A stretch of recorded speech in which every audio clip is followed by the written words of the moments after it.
Chef Antwon here with another recipe to help you on your culinary journey.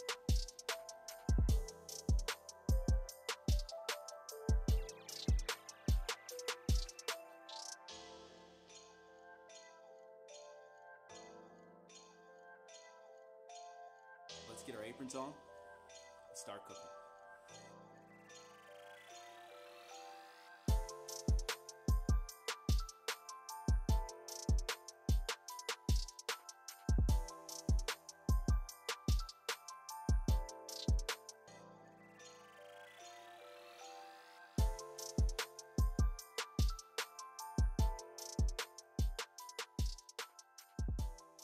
Today I'm going to teach you how to make a 3-bean salad, which will be accompanied by a lemon pepper roasted chicken. Let's head over to my station so I can teach you how to make this amazing dish. Welcome to my station. Now, to get things started, we're going to start out with our chicken.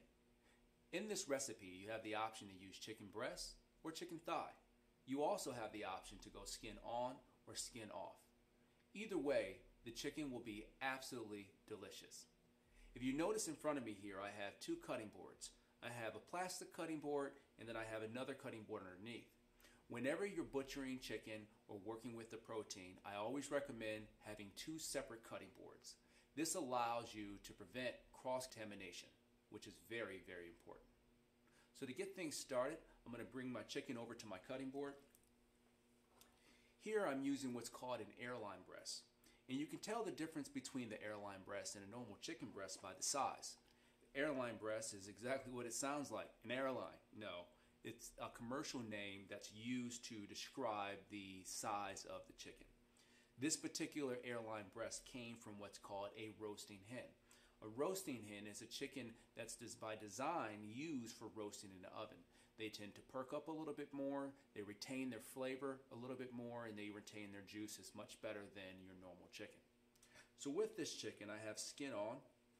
If you want to go the route of removing the skin, what I recommend doing is just pulling your skin up. If you notice right underneath the skin, there's going to be a little sinew under there. And that's that little thin piece of membrane that allows the skin to adhere itself to the flesh. You can either just pull that back like so, or you can use your knife like I'm about to do here and just allow it to slice the membrane away. The membrane is very delicate, and again, you can either pull it away or you can use the tip of your knife, not the whole blade, just the tip, inserting it just like that, and allow it to separate the skin from the flesh, just like that. As I get to the top, I'm just going to go ahead and pull back just like so, and just pull that piece off. Getting down here to the knuckle, I'm going to go ahead and just pull back just a little bit more, and again, allow my tip to get in there, loosen up any skin that might be attached, just like so, and then pull away, just like that. Now, if you notice on the bottom of my chicken, you have this little piece right here hanging off. Do you guys know what this is? Some of you might have guessed right. This is the chicken tender. So I'm going to go ahead and separate my tender off. Do you need to do that? Absolutely not. But if you have kids around you, if you have grandkids, chicken tenders are fantastic. So I'm going to go ahead and separate my chicken tender. And if you look at your chicken here, now you have a pretty lean piece of protein. But if you notice, there still seems to be some fat pockets on your chicken. You could just take your knife and just scrape that down, pushing it to the edge, and just press down with the tip of your knife on the cutting board, pulling back, and it will cut the fat right away. Turning my chicken, I'm going to go ahead and do that again on the front side, removing the exterior fat. And you're going to have a little bit of fat around the tip up here, a little fat around the bottom. A little bit of fat will not hurt you. And most of it will melt away in the cooking process because we will be cooking with extremely high heat. Once you have your chicken cleaned and you're happy with it, go ahead and put your chicken on a separate surface. I'm using a plate, setting over here on the side, and I'm also going to go ahead and discard my fat. What we're going to do right now is go ahead and change out our station. What I recommend is using a soapy bucket to wipe down your station and wash your knife before moving forward. So I'm going to go ahead and change this out and we'll come right back.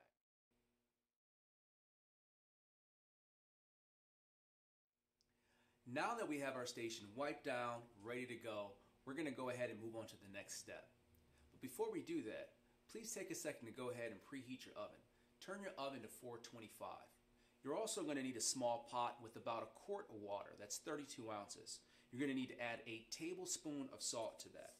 I'm going to go ahead and add my salt in now, just like that. And we'll put this on the stove and allow it to come to a simmer. We don't need it right now, but we will need it shortly. All right, let's go ahead and move on to our marinade. What you're going to need to make this marinade is 2 cloves of garlic, 1 lemon, some pepper, salt, and a little bit of olive oil. I'll give you the measurements as we're moving along. If you notice here, I'm working with a head of garlic. I'm going to show you a really easy way to get the garlic cloves out. The first thing you want to do is go ahead and flip the bulb of garlic upside down like this, resting it in the palm of your hand. And I want you to take your other hand and just put your body weight on top of it and press down. Just like that. And a little turn, and what you'll see is that it'll just automatically fall apart. Here's 1, and here's 2. Great. The next thing I'm going to have you do is using your knife. I just want you to take your knife. First, make sure your garlic is stabilized on the cutting board, but take the side of your knife and just rest it on top of the garlic and do a little light tap. You're going to hear a little smash happen. You can do that again. And again, you're going to hear a little smash happen. And what you're going to do is crack that shell on the outside of the garlic. And once you get it cracked, you'll be able to do just like this. And it comes right off. So go ahead and peel your garlic. Take your shell off, just like so. Going for the second piece here. I think a lot of the times people tend to shy away from using fresh garlic because they feel like it's a lot of work. This method that I'm going to teach you here, it really eliminates the work and makes it user-friendly. It also allows you to extract a lot more flavor. So once you have your garlic peeled like so, what I want you to do is go ahead and cut it in half. Just like that. Turning it on the side so it's flat on your cutting board, giving you some stability. I want you to take your knife handle and make sure that it's off of your cutting board. That's going to allow your knife to be completely flat on your cutting board. Let's pick your knife up, put it on top of your garlic, and I just want you to take your hand and press down as hard as you can on your garlic. Just like that. Going down. And what you're doing is smashing your garlic, getting it down to 1 note. Once all of your garlic is 1 note, we're going to slide that up on our cutting board. And we're just going to go down using our knife to guide and do some really nice, easy slices on there. Consistent as you can possibly get it.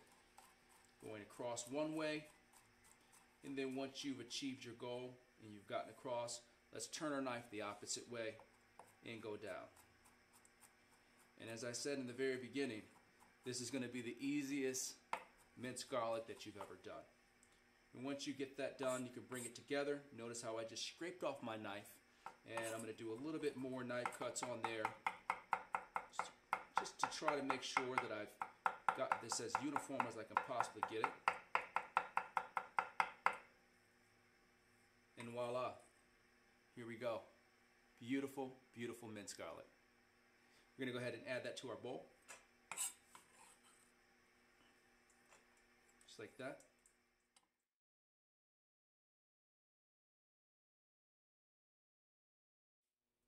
Next, we're going to go ahead and add in our lemon. What you're going to need for this is a zester. I'm going to bring my bowl a little bit closer to me. I want you to take your lemon in your hand and go ahead and zest up and get all of the zest off the outside of your lemon. And again, the zest is the yellow part on the outside of your lemon. You want to try to get as much of that off as you can. Now, it's very important that as you're going through the process of zesting, that you only take the yellow off of your lemon.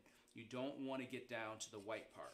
The white part is called the pith, and that could actually make a dish bitter. You don't want that. So once you've gotten all your zest off, just like so, what we're going to do is go ahead and cut our lemon in half, like this. And we're going to set it to the side. We don't need the juice. Again, for this section, we're only going to need the zest. Next, you're going to need to add a little bit of cayenne. I have here 1/4 teaspoon of cayenne.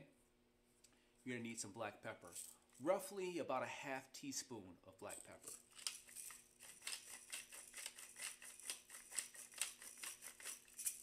Next, you're going to need some salt. You're going to need about 1 teaspoon of salt. There we go. And finally, you're going to need to add in 2 tablespoons of olive oil. If you're using a squirt bottle like me, I usually do a 1-second pour for 1 tablespoon. 1 and 2. Just like that. And I'm just going to use this spoon to give this a nice little toss. And you want to get everything mixed together. Just like that.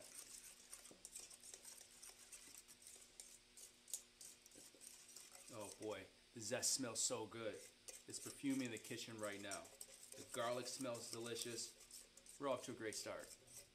So once you have everything mixed up in your bowl, you can go ahead and add in, if you have a chicken tender, I would encourage you to add it. And go ahead and add your chicken into the bowl. Just like that. And what you want to do is make sure you get your chicken and your tender, if you're using it, completely coated in your marinade. And what I like to do is keep my breast down in the marinade in the bowl, just like so. Again, just kind of giving that a good toss. And we're going to let this marinate, just like this. We're going to let this marinate for roughly about 15 to 30 minutes. We'll set it over to the side for now and move on to another task.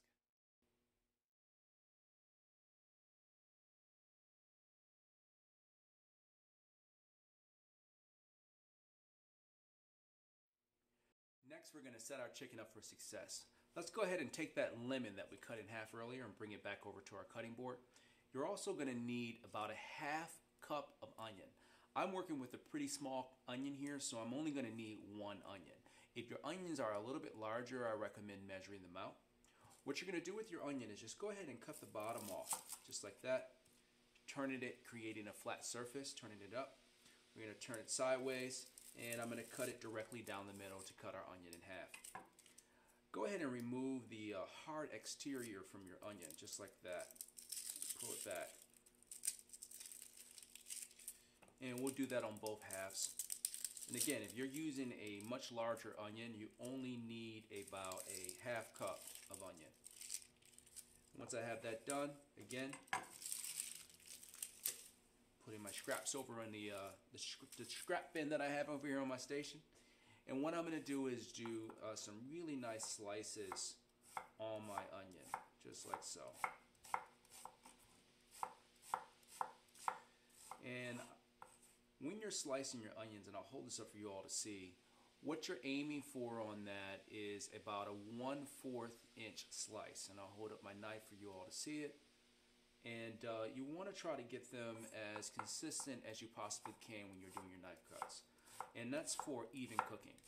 If you slice your onions and some are larger than the others and some are thinner than the others, you run the chance of your onions not cooking evenly and the possibility of some of them burning. So once you have your onions cut, you can slide them to one side of your cutting board.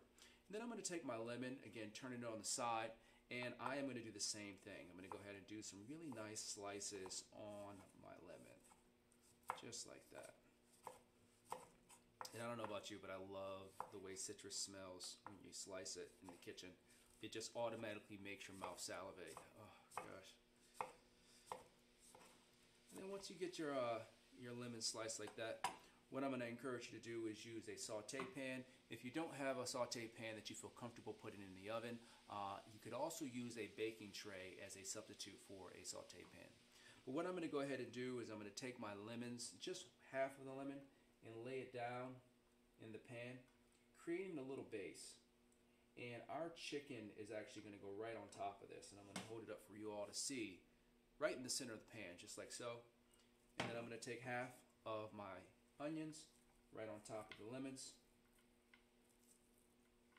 and that's going to go right in the center of the pan, just like that. And at the end, it's going to look just like this. Once our chicken has marinated for a total of 30 minutes, we're going to go ahead and take our chicken, put it directly on top of this, and we're going to repeat the process. Our lemons and our onions will also go on top of the chicken once it's ready.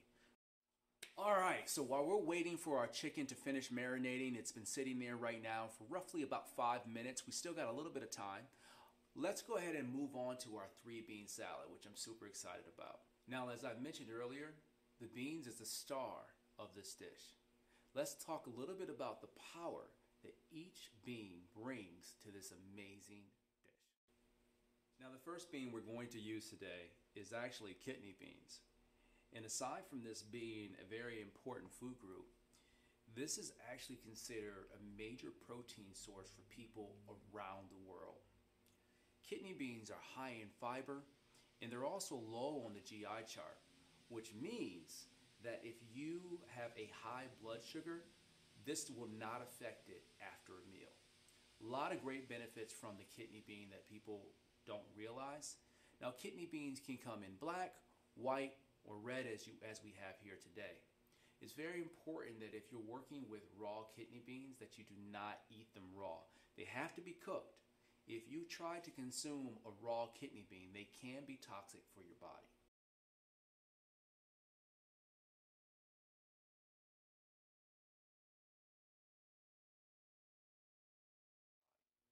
So since we're working with the canned green beans today, the first thing I'm going to do is strain off the liquid.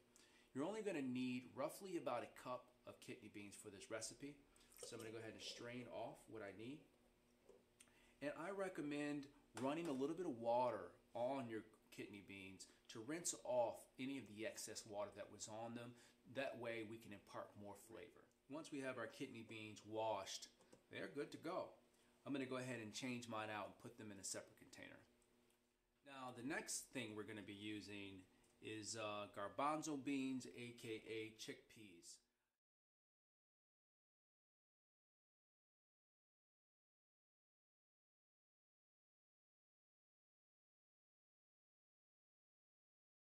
The two. The great thing about garbanzo beans, aka chickpeas, they're high in fiber and they're also low on the GI chart. Again, which means it does not affect your blood sugar after a meal.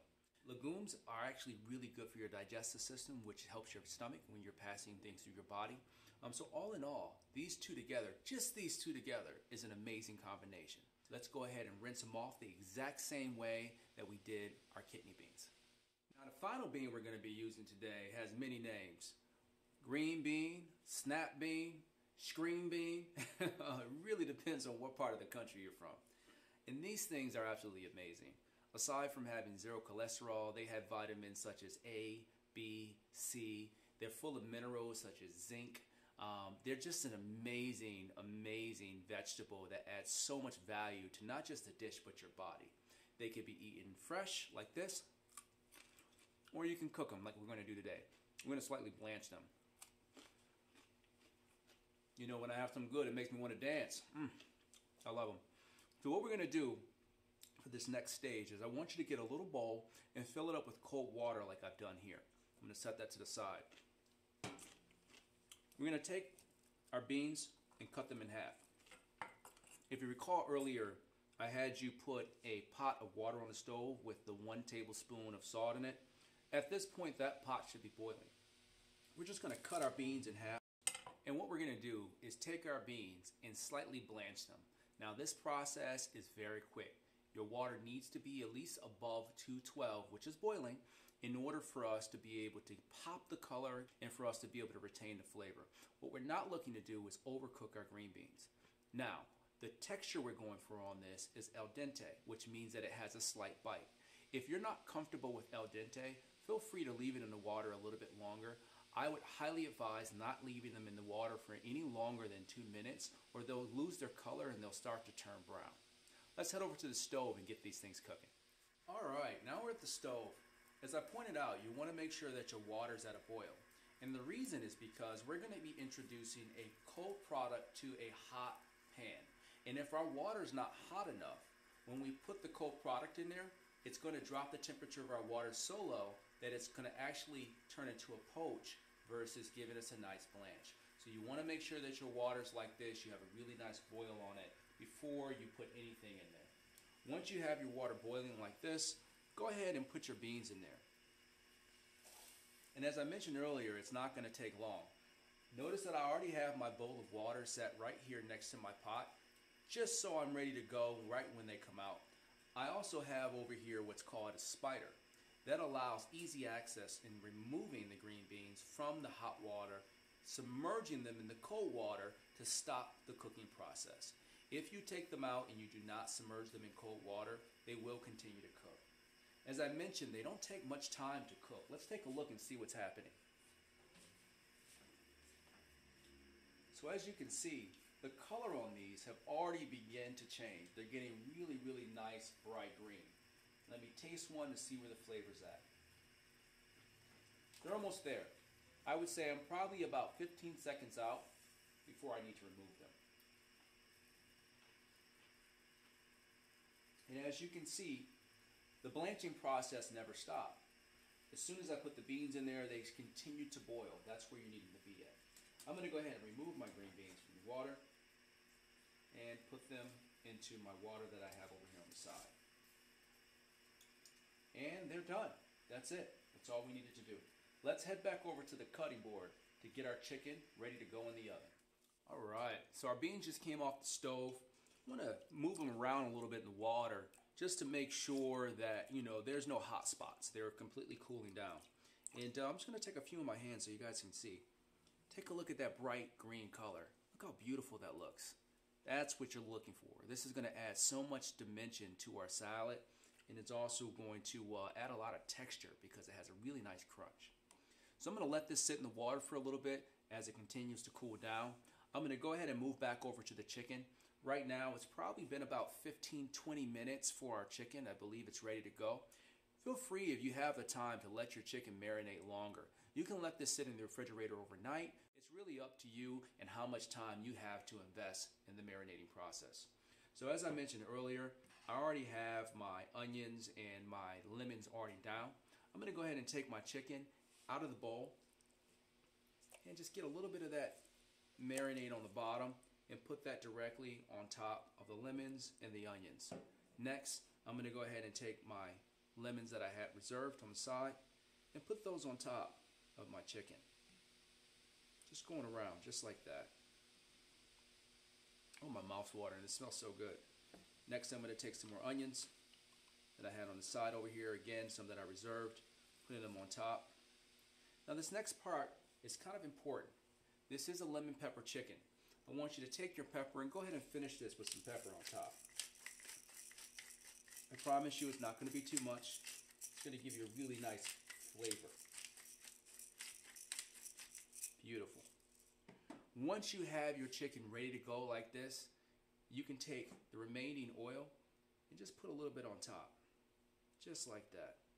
Because what we have here is a chili infused oil. I also have this little tinder here. I'm just going to go ahead and set it on the side because just in case if somebody wants to eat it, that might be me. All right, so our dish is ready to go right into the oven. So what we're going to do right now is our oven has been preheated for about 15 to 20 minutes at this point at 420 degrees. We're going to pop this in the oven and we're going to automatically turn down the temperature to 375. And I know that sounds crazy, but believe it or not, it's going to take about 15 to 20 minutes for the temperature to actually come down. It's a lot easier for your oven to go up in temperature. It's difficult for it to come down, especially when you have the heat continuously running. What that's going to do is going to allow our chicken to have high heat on the exterior, and as it's cooking on the inside, the temperature is going to come down and give us a very nice tender texture on the inside. So let's go ahead and pop this in the oven. Again, turn your temperature down in your oven to 375 once your chicken's in, and we'll come back and put together that amazing bean salad.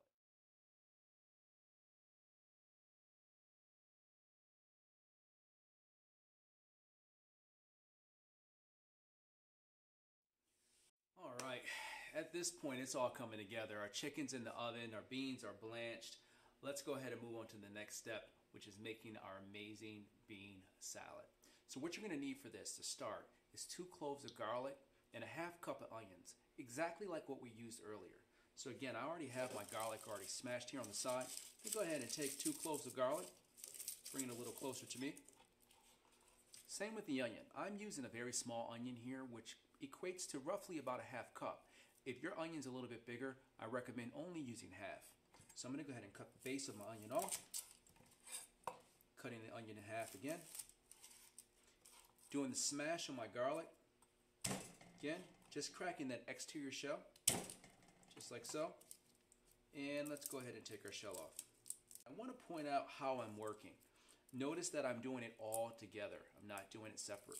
And I'm doing that intentionally. That allows for efficiency, and it also gives me an opportunity to make sure that everything is the same size.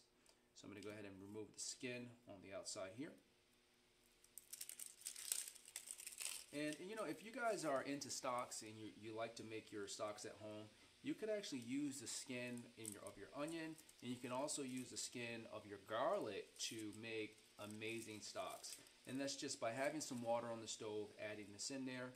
If you have carrot scraps, if you have celery, all of that can give you a very, very nice, flavorful vegetable stock, which could be used in soups and sauces. So once we get it to this point, I'm going to do that dance that we did earlier. Let's cut our garlic in half.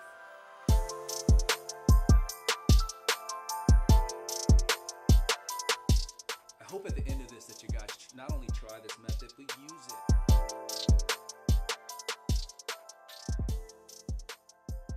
There's nothing like having fresh product in your house and knowing how to use it. We're using fresh garlic two ways today.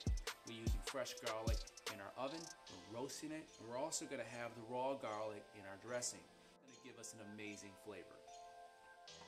The next thing we're going to need is about 2 tablespoons of parsley. So I'm going to go ahead and take my parsley here. I want to point out that with my parsley, I have some pretty long stems on here. I'm going to go ahead and just pull my leaves off, just up from the bottom, breaking those stems off, and I'm only going to use the top part of the parsley. Cut it in half, bring it back together just like so, and go down and do that same beautiful knife cut that you did on your onions, which is called a julienne. Just going down like this. Once you get all the way down on your parsley, turn the knife sideways and go back down, and we'll do a rough cut. Now this doesn't have to be perfect, but you do want it to try to get it as uniform as you possibly can get it. Let's go ahead and add our parsley, our onions, all to the same bowl. Finally, we're going to need to add a couple things in there. I have some balsamic here. I'm adding in 2 tablespoons of balsamic. White vinegar. You're also going to need 2 tablespoons of white vinegar. I have some fresh honey from a local farm here. I'm going to go ahead and add in 1 tablespoon of honey. Beautiful. You're going to need a 1/4 cup of olive oil. Now, if you need the measurements on that, a 1/4 cup comes out to roughly about 2 ounces. Going around a few times on my bowl. And I'm going to finish this with a little bit of salt, roughly about a tablespoon of salt. And for those of you wondering, how did he measure that with his pinch? Well, my pinch equates to roughly about a teaspoon. There's 3 teaspoons in a tablespoon. Remember that. And finally, we're going to add some pepper. You're only going to need about a 1/2 teaspoon of pepper. And once you have everything in there, you can give that a nice little mix. I'm actually going to use the spoon and the honey here and just give it a little mix here. Breaking up my onions as I'm mixing. And oh my gosh, that smells so, so good. Just kind of mix it up just like that. Looks good, smells good, fantastic. Really, really, really happy with it so far. Next, I'm going to go ahead and add in my kidney beans, adding in my garbanzo beans, and finally, going into the water, just kind of taking off any excess water, doing a little shake, right? And adding in my green beans. Now, you remember earlier I said I'm going to blanch them a little bit. It's going to give us a bright color. Take a look at that color. Oh my gosh, you see how that color pops? Really brings this dish together. And I'm just going to mix it here in front of you so you can see how beautifully this comes together. Not only does it look delicious, not only does it smell delicious, but it's really good for your body. As I mentioned earlier in the video, the beans are the star of the dish. Yes, they are. Take a look at that. Beautiful, absolutely beautiful. Now, one thing that's amazing about this dish, not only is it good at room temperature, But if you let this sit in the marinade overnight and you want to have this tomorrow for lunch, guess what? It makes an amazing, amazing lunch. Let's go ahead and give that a taste and see where our flavor's at. Oh man. Those of you who have watched my videos before, you know when I have something good, it makes me want to sway. Woo! Yes, that's it. Really, really, really happy with it. I'm not going to do anything else to it. We'll let it sit. But while we're letting it sit, let's go ahead and take a look at our chicken and see where our chicken's at. All right, so this dish has been in the oven for about 30 minutes. I just pulled it out. I want you guys to take a look at it. Can you hear that? Oh, Lord, yeah. Take a look at that char on the top of those beautiful onions, right? That's starting to brown on the sides there. It's exactly where you need it to be. I don't know if you're feeling like me, but the kitchen smells phenomenal from the garlic roasting. I can smell the citrus in the air. I love the smell of caramelized citrus. I don't know about you, but like my mouth is going crazy salivating right now. Now it's very important that once you pull your protein out the oven that you give it about 5 minutes to rest. Because what happens when it's cooking in the oven at high temperatures like 375 is internally the juices are boiling. So when you pull it out the oven, naturally it takes a little bit of time for the boil to go away and the temperature to come down, allowing the juices to redistribute into the protein. So always give your protein time to rest once you pull out the oven. If you decide to slice it when it comes out the oven, what's going to happen is you're going to lose all of your juice, all of that hard work on your cutting board. So I've allowed this chicken to sit here. It's been sitting here for about 7 minutes now. Let's go ahead and get it onto the cutting board and get it sliced and put this dish together. So I have a spatula that I'm going to be using here to pick it up. So going in here, right, safety first. And I'm just going to go ahead and just with my hands, just going to take off that lemon on the top of the chicken. Just bringing it over to my cutting board here. I'm actually going to turn it this way. All right. And once I have that down on the cutting board, I'm going to go ahead and do a few slices. Now going in to do the slices, what I always recommend is going in on a bias. And what that means is you want to slightly turn your knife like this when you're slicing. That's not only going to give you more surface space, but it's also going to give you a cleaner cut.